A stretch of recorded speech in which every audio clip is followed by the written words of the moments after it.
เจ้าสบายดีเมื่อนี้เราจะมาสอนวิธีลงเข้าห้องว่า Windows อยู่ถึง USB วิธีลงเฮาก็มี USB ประมาณ8 กิกขึ้นไปแต่ว่าตัวนี้เราจะเฮ็ด USB 16 กิกเนาะมาเริ่มกันเลยเนาะมันเสียบ USB เข้าไปในตัวเครื่องก่อนหลังจากเสียบ USB เข้าไปแล้วเนาะเราจะมาเข้าตัวโปรแกรมโดยคลิกหัวใส่โปรแกรมแล้วเลือกไป Run Administrator มันจะขึ้นหน้าตาตัวนี้เนาะแล้วเราเลือกไปตัวที่ USB เนาะตัวนี้แต่ว่ามันอยู่ใน USB แล้ว16 กิกแล้วมาเลือกตัว FAT32 นี่ FAT32 นี่มันจะซ่ากว่า NTFS หรือว่า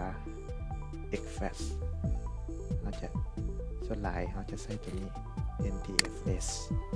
โดยเลือกตัว ISO image แล้วเลือกไปมองนี้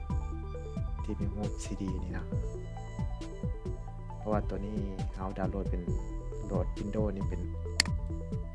ISO image นี่นะต้องเลือกตัวนี้แล้วคลิกเส้นนี้หลังจากคลิกเสร็จแล้วเนาะเราจะไปตัวโฟลเดอร์ตัวนี้เนาะ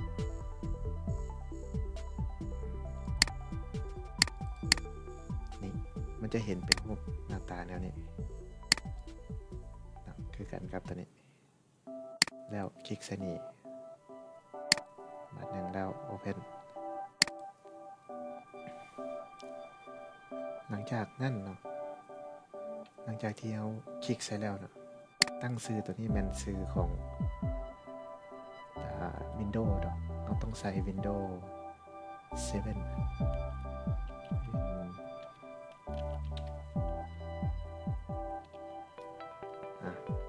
หลังจากนั้นมีแต่เราคลิก Start เราก็ต้องกดโอเคแน่นอนนะ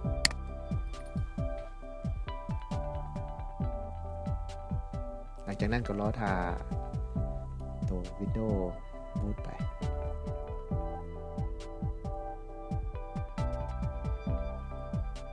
ถ้าสำเร็จแล้วมันจะออกมาเป็นหน้าตาแนวนี้เนาะ